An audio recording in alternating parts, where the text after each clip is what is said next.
Hi, I'm Rob Chase. I'm a state representative in Washington State from the 4th District, which is Spokane Valley. And for decades, I have been interested in a new state of East Washington, from the crest of the Cascade Mountain Range to the North Idaho state line. Even if the state legislature passed the requirement of Article 4, Section 3 of the federal Constitution to form a new state, we would probably have to wait for the admission of a blue state like Puerto Rico or Guam before the United States would consider it. Some critics assume immediately that we are talking about secession or establishing a theocracy, both of which are not true. Despite critics, it is not about secession from the Union or a theocracy. Neither option is possible in a guaranteed republic for each state anyway. We want representation at the state level, which we do not have. Currently, every statewide official in Washington State is a Democrat, as is the vast majority of the state legislature and judiciary. There are micro-schisms across America at the state level. Denser urban populations vote Democrat, blue, and rural areas vote Republican, red.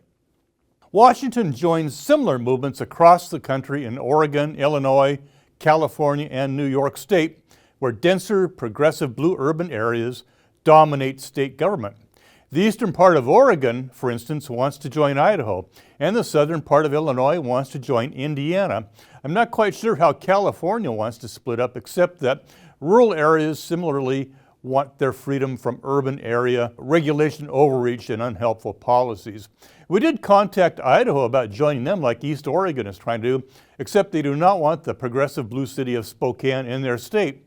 I really don't blame them, with the city of Boise growing a lot deeper purple. I took a closer look at the New York State scenario. They simply want to form autonomous regions within the state of New York. In New York, there would be 3 autonomous regions: New York City, Greater New York City, which would be called the Montauk region, and the rest of the state being called the New Amsterdam region. Each region has a sovereignty to operate independently at the state level. However, everything federal would remain the same. Not completely perfect, but it is an earnest effort to start towards the goal of representation. As a state legislator from Eastern Washington State, I wondered how the New York effort could be adopted in my state. So I introduced House Bill 2085 just before the end of the legislative session in April of 2025. The bill only requests funding to establish a task force to report to the legislature on how this vision could be made possible, not whether the state would support it or not, but how it could be made possible. The task force's report would be a good start with interesting perspectives and dialogue. The plan is to divide Washington State into 2 autonomous regions, the Puget Sound region and the Columbia region, wherein each region would have its own regional governor, legislature, judiciary, and regional constitution. The federal government remains intact with the current senators and congressmen, highways, riverways, dams, and reservations, and anything else that's tied to the federal government. The Columbia region would consist of Washington counties east of the Cascade Mountain Range and just north of the Columbia River to the Pacific Ocean. We have nicknamed the bill Win-Win for Washington. In the Columbia region, we would be represented by our natives, our neighbors, and the Puget Sound region would get to keep its excess monies. With Boeing, Microsoft, and Amazon, King County and populous Seattle has financially subsidized state taxes for most of the other counties in the state.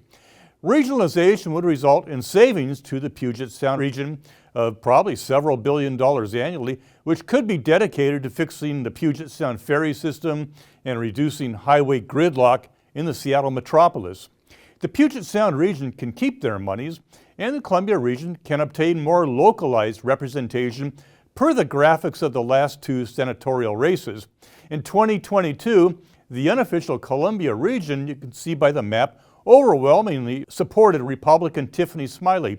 Likewise, in 2024, it's almost the same. Republican Raul Garcia ran for Senate, and of course, they both lost to Democrats. The Columbia region would be financially a lot like Idaho's free market and conservative policies, even if we did forfeit the tax revenues from Western Washington. Many of my friends have moved to Idaho anyway in the recent years, and I also believe many small to medium-sized businesses would relocate in the new Columbia region potentially because it would be lower tax and less regulation, because that's more the mindset of people in Eastern Washington. I'm sure regional expenditures would also be more value added. There are lawful justifications for forming regions within a state. Take, for instance, Federalist Number 40, and I'll quote, "It is the precious right of the people to abolish or alter their governments as to them shall seem most likely to affect their safety and happiness," said by James Madison. The Washington State Constitution, in Article 1, Section 1, says all political power is inherent in the people, and governments derive their just powers from the consent of the governed and are established to protect and maintain individual rights. And likewise, the National Environmental Policy Act defines the human environment as consisting of ecological, aesthetic, historical, cultural, social, financial, and health elements of life in those communities.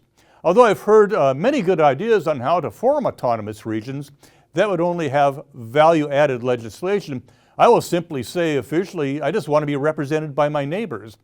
I will continue to work hard to make this legislation a reality in my lifetime, and if successful, it could be a beacon of hope to other states in this progressive or conservative predicament.